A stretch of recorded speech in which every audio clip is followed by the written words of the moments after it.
left off. Well, Don, from what you said about the experience and being prepared for it, it would seem like one of the most important things then someone should do before they contact you is say, I'm ready to change. If they haven't made that commitment, then it's going to be difficult for you to accomplish with them what you could otherwise. Is that a fair assessment? Yeah, and to me that even sounds like common sense. It surprises me to even hear that somebody may be that resistant to change, but they really are, and I know that. But I do have people that will come to me that maybe their spouse has told them to, like let's say they're coming in to quit smoking, or maybe their spouse has bought it for them for a birthday gift or something. I've seen firsthand that when that person comes in, if they don't really want the change, they can smile and nod and even think or act like that they're there for the change, but the impact is so insignificant. The success rate is significantly decreased when somebody doesn't want to change or isn't ready for it. So they definitely, it has to come from within them. It can't be, well, so-and-so told me and I guess I'm just here because that's what I'm supposed to be doing. I've seen that even with shooters, well, my instructor told me to come. Sometimes if the instructor doesn't get into a little bit more detail, then the person's like, all I know is I'm supposed to be here, but they don't really have that internal drive. And I've seen them kind of come and go then. And the instructors that work with me themselves as clients, like Wendell and John, when they send me people, they have already let them know, they have a general idea of what they're going to be working on, how many sessions, go down, you're going to fly in, you're going to spend a few days with her, she'll probably do 1 or 2 appointments each day. Those kinds of things they've already been prepped for, and by the time they come, they're ready. And it's been the most awesome group of clients to work with. I'm not even kidding. Like my whole career, this has been the best guys and women to work with, because not only have I seen that clay shooters are kind of warm, giving, kind of people, as far as they all want to see each other succeed. They want to tell their friends about what's going to work for them and what is working for them. The instructors at the professional competitive level want to see their students succeed, so they're willingly referring them, and like I said, because they've been prepped a little bit, they come in really ready, and the success rate's been huge. So if my wife talked me into coming to see you so you could get me to really want to quit shooting and stay home and save the money, you would see right through that and we could move on to other things that would be more productive for shooting? Yeah. I would more be looking to help you to make sure that you really like shooting, and if you really do, then how to stand up to your wife. I think we might have better luck if I sent my wife to you. But anyway, if someone wanted to get a hold of you, Dawn, how do they do it? Well, my website, dawngrant.com, has lots of information, but it always has the contact page with my email, which is dawn@dawngrant.com. My work phone number is on there as well, so those would be the best 2 ways. I wanted to say really quick about wives, though. Wives love when their husbands come to see me because this is the great thing. There's not like a separate brain, a separate mind for shooting. So everything I teach and everything I instruct and coach on and help clients with, their homework is to apply it to everything in life.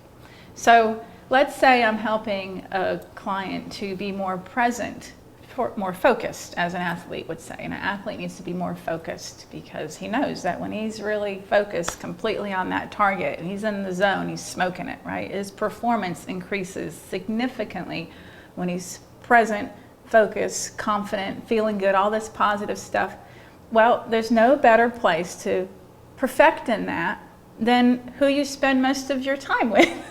So for a client to practice being that present with their spouse and to work on not being so upset, which equates in shooting to, I've just missed all those targets and now I've got to be able to be calm and apply some of the mental skills I'm learning and not freak out and not get over worked up about this because it's going to carry on into another station. That equates over here to life of this didn't work out the way that I would have liked, And how am I going to not freak out about it? And how am I going to still stay calm? And how am I going to move on from this and really learn from it and be better at it the next time around? So our partners are the best people to work on that with. There you have it, shooters. That segment will be edited into a single clip that will be available for $19.95 that you can play repeatedly to your wife so you can arrange to come down and see Grant. Don, I want to thank you for taking the time today, and I think shooters would really be interested in getting a better feel for what goes on with the mental training. And I would assume that you would guarantee everybody there is something there for you to work with. Oh, absolutely. Yeah. Absolutely. Whether it's going into an event, going into a station or a peg, or leaving, how we leave that station or peg, how we leave the event, all of that, there's mental mush happening all over the place. It's hard to do anything without thinking about it, huh? Yes. Yeah. You got your brain with you everywhere you go. It's been great, Don. Thank you so much. Thank you. That's good. Good. Awesome. So how'd they?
very receptive to whatever they say. And I would actually say that's waking hypnosis, because Wendell can say to you, you're a great shot, and you've got some really great talent, and that will go straight into your subconscious, and you'll carry it with you like a little seed. And the next time you go into an event, you'll think, well, Wendell told me that I'm a great shot. But that's not what you said. So Wendell told you you're a great shot, and now you're going to carry that seed with you. So doctors are actually learning in college now bedside manner for this exact reason, because so many people just, without questioning it, receive what was being said to them. So a lot of times an awakened state of hypnosis for everyone. So that would be one thing to look at. And then the next is, you don't have to be deeply relaxed to be suggestible, like from the example I just gave. You just have to be open to hypnosis, meaning don't have any of the fears and misconceptions and all that crud about it, and just understand what it really is. And then the other is that you would be willing and want to change. Like, I don't have a 100% success rate. Why is that? I can give somebody here quit smoking suggestions, and then an hour later give another one quit smoking suggestions, and this one never touches cigarettes again, and this one walks out there and smokes in the parking lot. And they can be identical suggestions in identical situations, and the difference is this person really didn't want to quit, and this one did.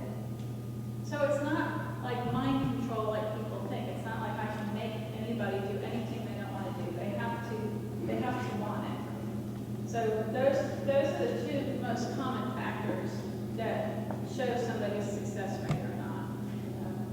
You add them together, if somebody's willing, if somebody's open to what hypnosis really is, they can have almost miraculous change, because we're addressing the subconscious level of the mind. And it's like any other habit. That's where all your habits are. So, you reach for a door handle without thinking about it. When you were little, you had to think about it. You had to try to remember what to do, but now you don't.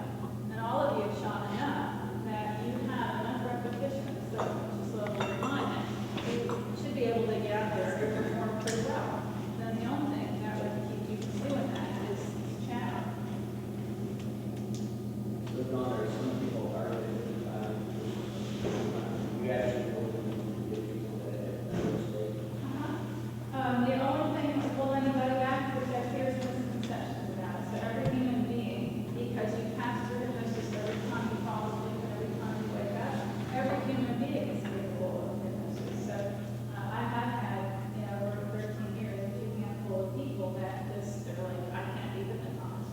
I can look at their body language. They're sitting at the edge of the chair. They're not even able to sit back even when I'm talking to them. Their guard is up so much because they're afraid of all the things maybe they've heard over the years.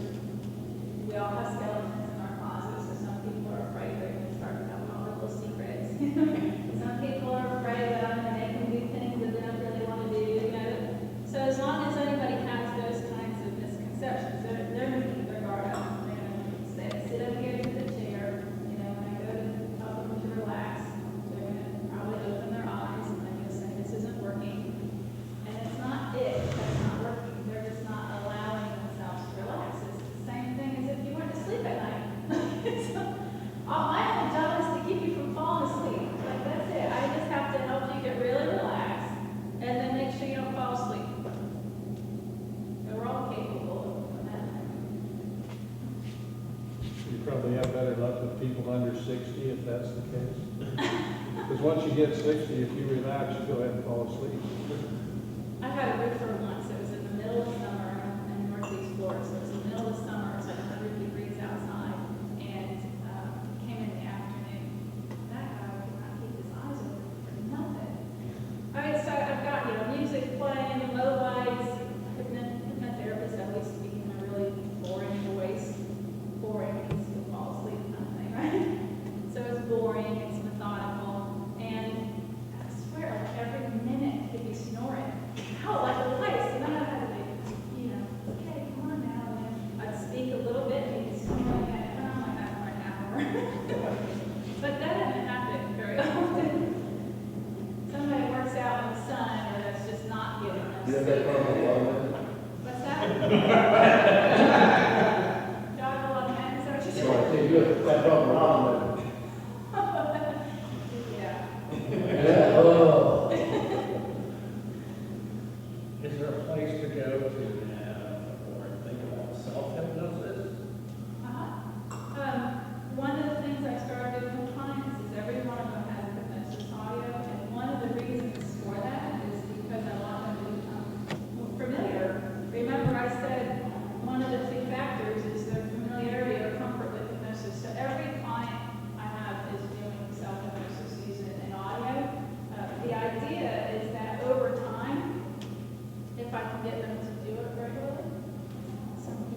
So if you can do it regularly, what ends up happening is then I bring them to a stage where they can start to do it with their eyes open. And then get to a point where they start practicing it, even walking through life. Because as I already said, I think I was able to prove it's identical to the zone state, right? So the more familiar somebody gets with hypnosis, and the more that they can start kind of merging it into their day-to-day life, they'll be able to just, at any time, not just pull it up if it's there. It's a skill set that they require. I always tell my clients also that it's not, you don't put in a different brain for play shooting than you use for the rest of your life. You don't say, okay, we should swap this out right now. So there's a huge opportunity every waking moment to practice these mental skills. They're not exclusive to sport. Learning to be more present, learning how to let go of something that's steady, learning how to not worry about something that's not even happened yet. All of those things are, you see them under a microscope when you care about something, when you're performing, but they're identical to what we're doing in life. So all day long is an opportunity to build these skill sets. Hey, Don, tell them about the conscious mind, how the conscious mind works emotionally on the and for most of it. So you want to learn about, it rarely ever tells the truth, that type of stuff. Oh, it's such a little liar. It's like a spoiled little brat, little toddler. Yeah. And basically, your ego's at the conscious level of time. You can only focus on one thing at a time. So you'll see, your conscious mind's focused on what I'm saying, or it's over here thinking about yesterday, or it's over here thinking about tomorrow, or the next station, or the last station, or whatever. So it's very analytical. It's constantly in fear. It's looking for what could go wrong, or what did go wrong, or what does this mean about me. It analyzes, it rationalizes, it comes up with really good stories and excuses for why something is the way that it is. And then we believe ourselves. Like most people will go their entire life and never realize that you are actually separate than your conscious mind. Like you have the ability to observe it rather than like 2 feet in, believing everything that it says, having full emotional reaction to it, reacting to it like it was a domino effect. And that's how most people live their whole life, let alone their shooting. So the conscious mind can be trained. And I would say that's a big part of mental training. And I see that like training the dog to sit and heel. Now basically, it's like our conscious mind has never been trained. It's by default been running around doing whatever it wants and going off in all these different directions and all these different storylines and drawing all these different conclusions, and we've just been believing every one of them. And then we have all these reactions to it. So you can actually tame it and train it to just be here, just be present, and not react and listen to everything that it makes you often. So it almost never tells the truth. So lies constantly love drama, right? Yeah. It loves drama. I think of like Days of Our Lives and whatever. It's like different channels. Your mind, like if you're trying to fall asleep at night, it flips through the channels in your mind of the different dramas that you've got going on in your life. So there's two main problems. One with the conscious mind. One is that it just doesn't stay present. It's always there in the future or whatever. And the other is that just kind of shadow gloom over everything. It's this dreary, gloomy look over everything. If you had a client about a year ago, forgot his gun when he went overseas. So, how he looked at that and how much he chewed himself out about it would be the ego and all the negative gray stuff coming into that. But another way to look at it is, you kind of live and you learn. Like there's absolutely nothing you can do about it. So having a full-out emotional reaction to it serves nobody well. It's definitely not going to serve your performance well. So to be able to look at things without the drama. How does the ego and the confidence is different? How does how does having confidence and having ego at the same time? And how is that, so in other words, confidence is good, okay, but ego is bad. But how can you have one without the other? Thank you. Is he an audience Put player? on You stayed. You know, a good 5 years ago or something, I had a PGA golfer that threw me off with that question because he was like, "Come on, I don't want to be in the top 10. I don't want to win because there are a bunch of arrogant asses there." You know, he was like, and I thought, oh gosh, how am I going to help this guy get confident, get over his stuff, and excel when he doesn't want to become arrogant? And to him, confidence meant arrogance. And we've kind of got a double whammy, if not triple whammy against us. Most of us were raised in a time where you weren't supposed to speak highly of yourself. You know, if you considered arrogant if you complimented yourself, if you were bragging about what you're good at, or your good looks, or your good sense of humor, your smarts in math, or whatever. So we've all been taught to keep a damper on it. You know, it's socially acceptable to complain about yourself. But it's not socially acceptable to be positive, which, remember what I said, one builds confidence and one builds non-confidence. So we're kind of set up to not be very confident already. But then, so let's look at arrogant confidence and then just true confidence. Like, do all of you know that you're actually good at something in your life? Sure. Yeah. So, like when I was in college, I was good at math. And I actually tutored.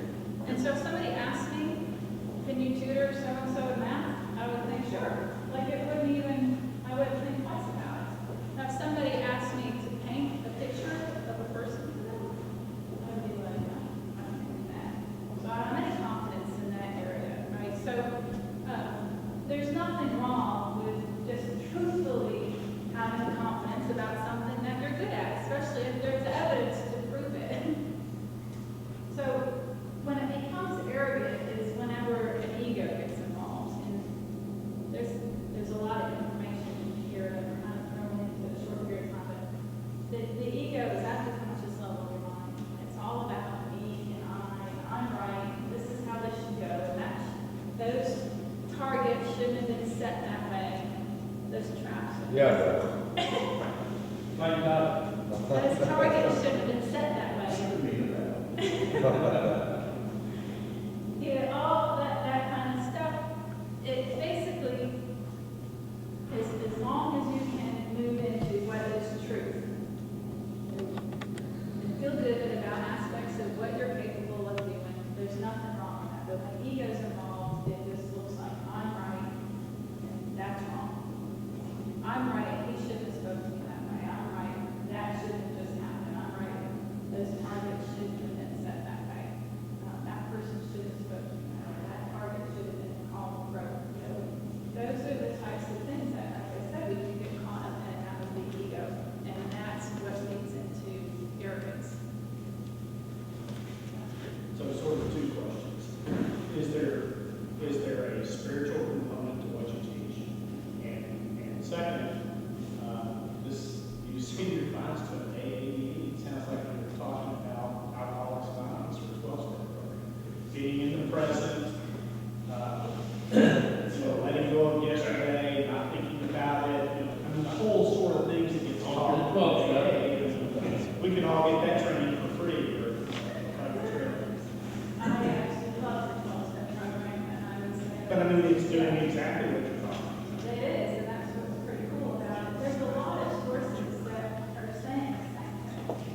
And I would say 12-step program is definitely one of them. But, there's lots of books that talk about the same stuff. Howard Rogers things talk about the same stuff. I got tons of them. The clients refer books to me all the time. So there's a lot of this material out there.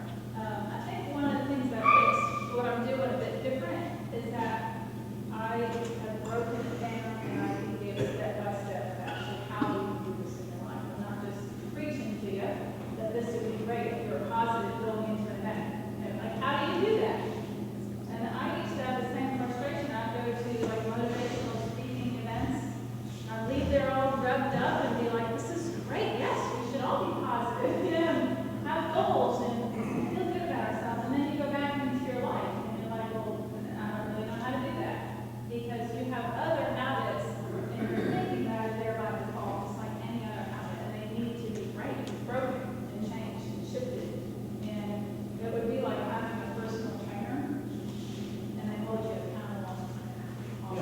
Well, I would say it is a spiritual program, but I did not come into it with that plan. It was only after being in it that I realized, opening a few books, that this information is out there in a lot of different places. And, you know, from a religious perspective, let go and let God is identical to leaving a station and being okay with what just happened. Do you believe that confidence and ego are not the same thing? Right. No. And is there a proactive side to that, or is there a reactive side to that? I would say there's confidence. Here's ego confidence, and here's just true confidence. True. I can get really fluffy, but it's not really Bible. But this is fear, this is darkness, this is when you feel down. This is usually where, you know, like I said, the ego, the cockiness, a lot of times there's lack of confidence when somebody's arrogant. And over here is when you are more of a They're luxury. simply happy or not really arrogant. Can't say that 100% of the time, but a lot of times there's a lot of insecurities underneath that. Yes, there are kind of like open wounds. There are like empty spots. A lot of times when somebody is boisterous or when they're bragging or trying to prove to the world that they are doing well or successful or whatever, on the inside they believe that they aren't. So they're still trying to prove it. So how do you tie this to different personality types then? I don't really put people in categories based on specific personality types. I look at the person as an individual because I feel like we all have a different story.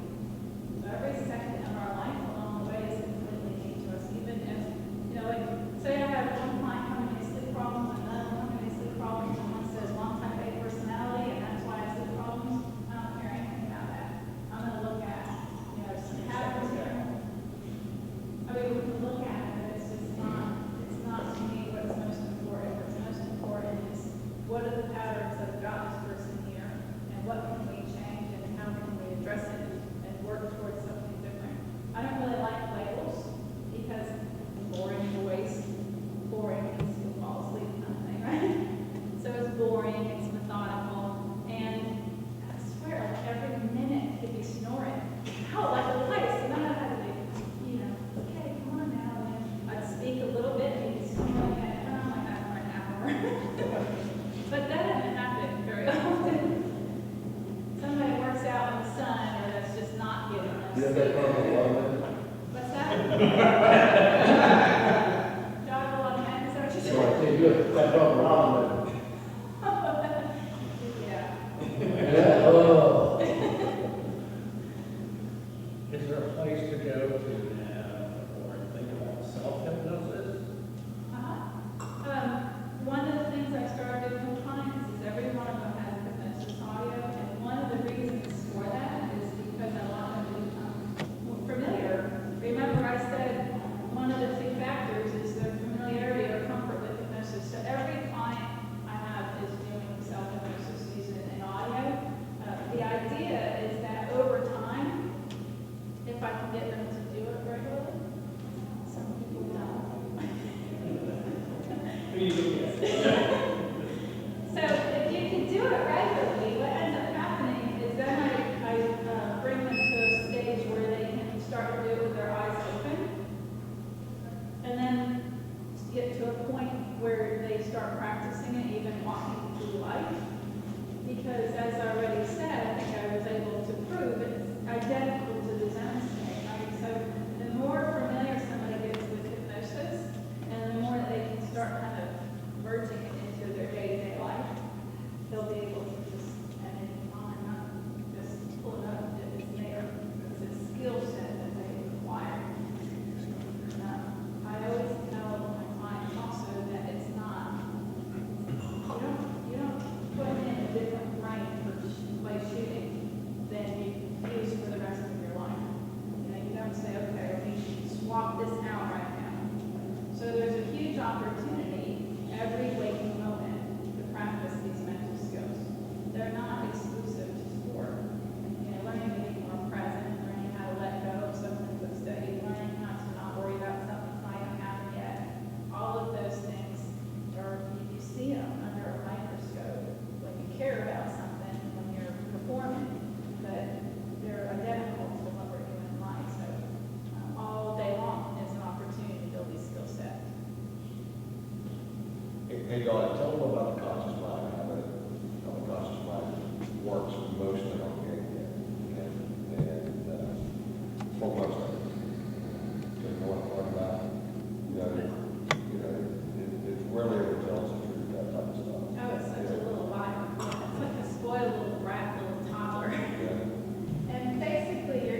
yesterday, or it's over here thinking about tomorrow, or the next station, or the last station, or whatever. So it's very analytical. It's constantly in fear. It's looking for what could go wrong, or what did go wrong, or what does this mean about me. It analyzes, it rationalizes, it comes up with really good stories and excuses for why something is the way that it is. And then we believe ourselves. Like, most people will go their entire life and never realize that you are actually separate than your conscious mind. Like, you have the ability to observe it rather than like 2 feet in, believing everything that it says, having full emotional reaction to it, reacting to it like this domino effect. And that's how most people live their whole life, let alone their shooting. So the conscious mind can be trained, and I would say that's a big part of mental training. And I see that like training the dog to sit and heel. Now basically, it's like our conscious mind has never been trained. It's by default been running around doing whatever it wants, and going off in all these different directions and all these different storylines and drawing all these different conclusions, and we've just been believing every one of them. And then we have all these reactions to it. So you can actually tame it and train it to just be here, just be present, and not react and listen to everything that it is too often. So it almost never tells the truth. So lies constantly love drama, right? Yeah. It loves drama. I think of like Days of Our Lives and whatever. It's like different channels. Your mind, like if you're trying to fall asleep at night, it flips through the channels in your mind of the different dramas that you've got going on in your life. So there's two main problems. One with the conscious mind. One is that it just doesn't stay present. It's always there in the future or whatever. And the other is that just kind of shadow gloom over everything. It's this dreary, gloomy muck over everything. If you had a client that a year ago forgot his gun and went overseas. So, how he looked at that and how much he chewed himself out about it would be the ego and all the negative gray stuff coming into that. But another way to look at it is, you kind of live and you learn. Like, there's absolutely nothing you can do about it. So having a full-out emotional reaction to it serves nobody well. It's definitely not going to serve your performance well. So to be able to look at things without the drama. How does the ego and the confidence is different? How does having confidence and having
Yeah, Like, Those targets shouldn't have been set that way. Yeah, all that kind of stuff, it's basically, as long as you can move into what is truth. And feel good about aspects of what you're capable of doing, there's nothing wrong with that. But when ego's involved, it just looks like I'm right, and that's wrong. I'm right, he shouldn't have spoken to me that way, I'm right, that shouldn't have just happened, I'm right. Those targets shouldn't have been set that way. That person should have spoken to me that way, that target should have been called broke. You know, those are the types of things that, as I said, we can get caught up in, that would be ego. And that's what leads into arrogance. so sort of two questions. Is there a spiritual component to what you teach? And second, you seem your clients to an AAE, it sounds like you're talking about Alcoholics Anonymous or 12-step program. Being in the present, letting go of yesterday, not thinking about it, I mean, the whole sort of things that get taught in 12-step. We can all get that training for free or private training.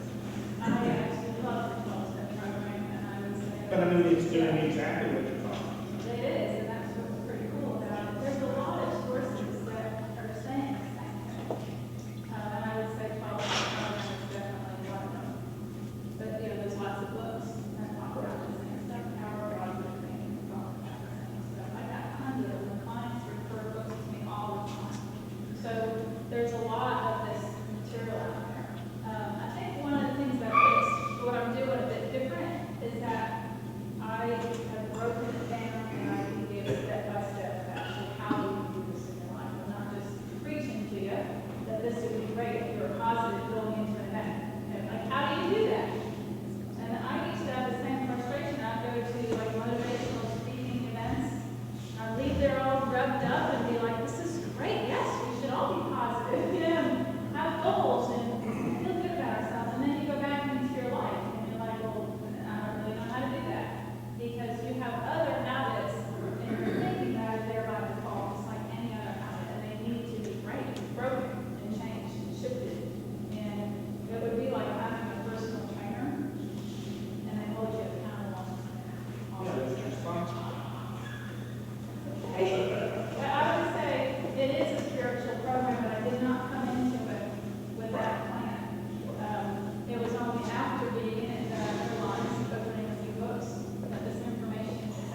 guys are ready. We're recording.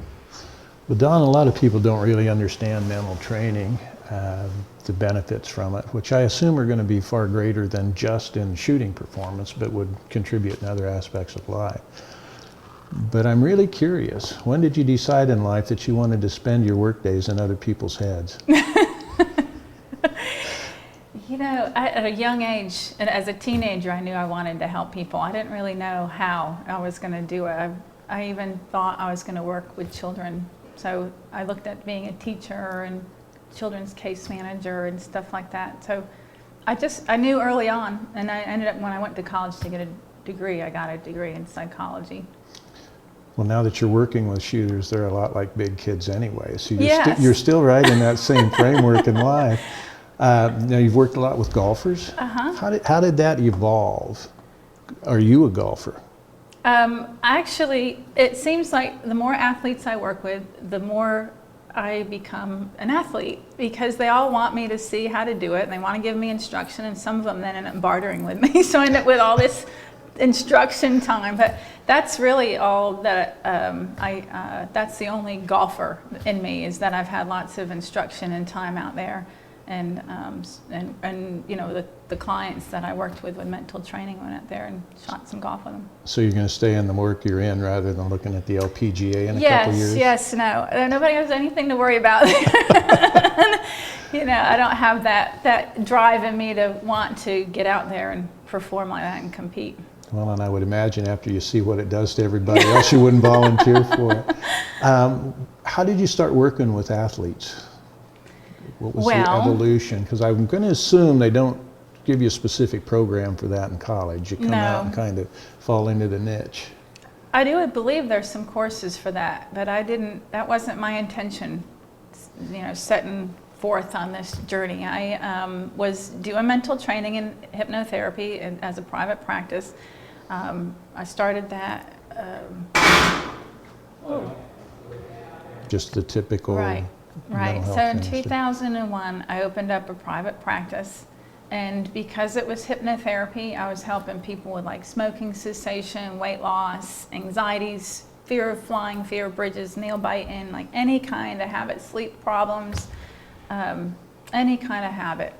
And what I think is really cool about that is that over time, I became really well versed at the subconscious level of the mind, the conscious level of the mind, but also anxiety, stress, what causes it, and all of that easily translated over into sports. So what had happened was I was traveling and doing like motivational speaking, and I was invited to an event where they had flown in a massage therapist.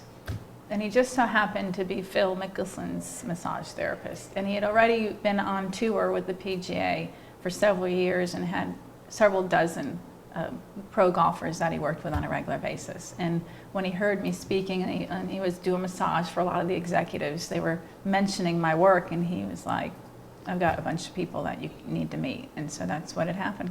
He introduced me out there on the PGA. Now, you mentioned the mental training and hypnotherapy in the same sentence. Yeah. So I'm a little slow on the uptake, but I think they might be related. How do they intertwine? I actually came up with the word mental training to explain the coaching aspect of what I do, the instruction side of it. And that was after about 5, 6, 7 years of doing the hypnotherapy. I started to realize that people are kind of their own worst enemy. You know, and it's not really their own fault, because nobody's taught them anything about their mind. Nobody's taught them anything about their thoughts. Nobody's taught them how, even if with the best of intentions, they're probably having some negative expectations. Like if somebody wants to lose weight, it's pretty likely they're looking in the mirror and they're telling themselves, I'm fat. Or they're saying, I'll probably never lose more than 10 pounds. Or this is what happens when you reach this age, you know. And so they're their own worst enemies. And so I decided that I needed to teach people about their mind. They'd be much more successful if they understood how they can set themselves up for success and how they can really purposefully stop the things that are causing their problems and their limitations. So that's when I started doing what I called mental training, along with hypnotherapy. A lot of shooters seem to be afraid of success. Do you find that carries across into a lot of other aspects in people's lives? Well, even on the tour, on the PGA Tour, here I was working with pros that would say, I don't really want to be in the top 10. I don't really want to be winning all the time. And in the back of their mind, they're thinking, I know that that's probably holding me back when I'm out there performing. And the reason for that was their fears about what it would mean, about how much it would change their life, that they might become arrogant and cocky, and they would lose their freedom and their ability to go out in public as easily, and how it would affect their life, and all those things that were going on in their head. But most people, I would say, have more fear than anything else. It is the biggest problem. It's what creates like doom and gloom in our life. We fear our decisions. We fear if we've made a good decision. We fear heartache, and we fear if I go out there and try, I might look like a fool. There are fears all over the place, and if anything, that is the main thing that I end up having to help people with, because everything funnels back to it.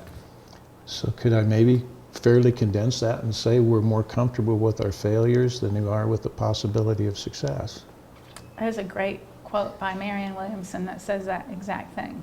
And it's actually on my Facebook page right now. I hadn't read either one, so that just tells you how our greatest how with fear it I is am. what we're capable of, rather than fear itself. or what someone says about our efforts. Yeah. Okay, so here I come into your office, I make the appointment. Mental training would be tough with me because there's not a lot to work with. But what do I expect when I come in? Because I think people just, it's new in the sport and people don't have an understanding of what the program really is. So kind of give me the outline, if you will. And I hate to say typical because while some things are typical about people, each circumstance is individual. What would you do with me? Well, I first would make sure you understood what hypnosis was and what it wasn't, because we can't really go much further without that being out of the way. And there's so many misconceptions about hypnosis. There's just tons. And it's kind of sad because it's a very powerful tool and it's very natural. So the main thing to know about hypnosis is you pass through it every single time you fall asleep and every time you wake up, like literally. So if this is waking state and this is sleep, the process of falling asleep, the process of relaxation is what we call hypnosis, and you pass through that again when you wake up. So what happens in that state is, so over here, when you're in waking state, we have this chatterbox that just keeps, analyzing. It has all these fears. I can't do that. I can't lose this weight. I shouldn't be at this competition. What am I thinking? I'm never going to break 90. All of that chatter is what keeps us from going to sleep at night, right? If you're overanalyzing your work, your budget, your life, your relationships, your profession, you are a pain in the butt. I'm gonna come in. Okay. Right, and I feel like my face is flush from laughing. There's training for that. That's right. With the white lights, it'll put a little more color in your face because they're stealing it all away from you. Okay. So this chatterbox, we're really familiar with it because it keeps us awake at night. Like if somebody came to me with sleep problems, 90% of the time, this stinker is what is the problem, right? And it keeps spinning and spinning and spinning and thinking about things. It's like a broken record. Well, it keeps you from falling asleep. Well, if somebody's looking to do hypnosis, meditation, or anything like that, stress reduction classes, workshops, sleep workshops that are going to take more of a natural approach, they're going to teach people relaxation techniques. So to be able to get out of this chatter and go into this space here is obviously really beneficial to fall asleep. Well, what I found, and what I would say is very different from other sports psychologists or mental trainers for sports performance is this understanding of hypnosis and this understanding of this chatterbox, this understanding of what you're able to do at this space, which is accessing your subconscious. All shooters know that this is the same stinker that causes them problems. When they go out there and they're going into an event, it could be the week before the event, it can even be a year before an event, there's thoughts going on and fear, right? if it's the night before, the morning of, or arriving at the event and actually seeing it. This little guy is causing some problems. I can't do this. Why do I even bother being here? Oh, there's my arch enemy. You know, there's the one that always beats me or that I got in disagreement with the last time. Why did this trap setter set these traps this way? This is foolish. You know, I'm facing the sun and he should know better.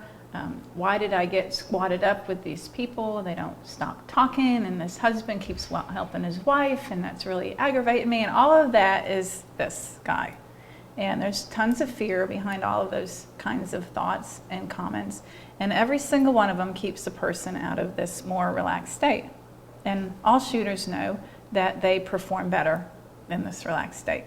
And we call that being in the zone. So when somebody's in the zone, they don't have all this chatter going on. They are completely present, they're calm and relaxed, but yet alert.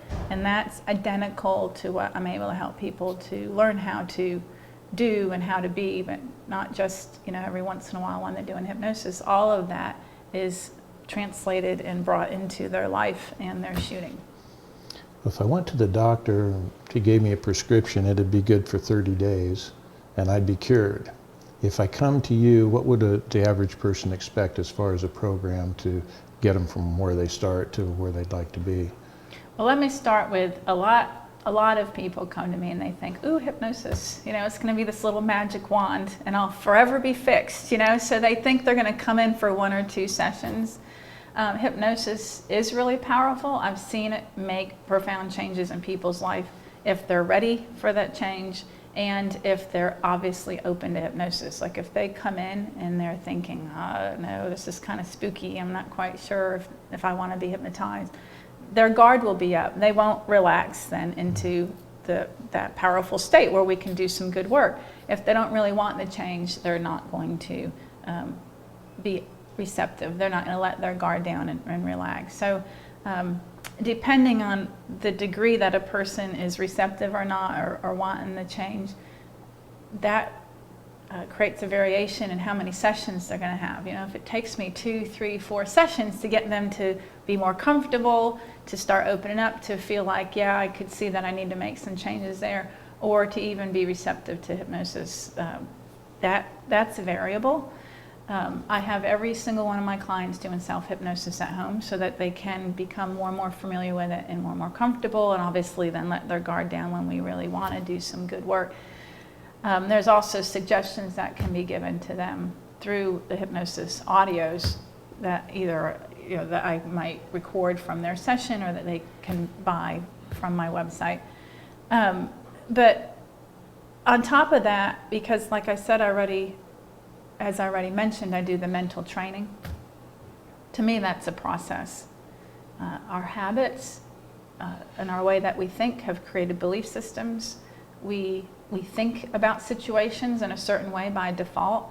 They're not any different than any other habits that we have. So our thoughts, we have thought patterns that are habits. We have belief systems that we react to without even thinking about them, without even pausing. All of that, if they're problematic, if they're limiting, if they are causing a problem with the shooting from like this chatterbox, every one of them are habits that need to be reversed. And I have to be able to teach people how to do that and to increase their awareness over and over again of their own stumbling blocks, their own limitations. Then the other aspect that I coach people in is how to be more present, because that's another aspect of the zone. And if I was to summarize what I'm doing with athletes, it's to learn how to be, not only learn, but to actually experience being in the zone for longer periods of time and more often. I've seen shooters just with physical skills really resist the magic word change. And it sounds like you're saying a lot of that here with the mental training, is that if you're not ready to change, you won't get the benefit from it. So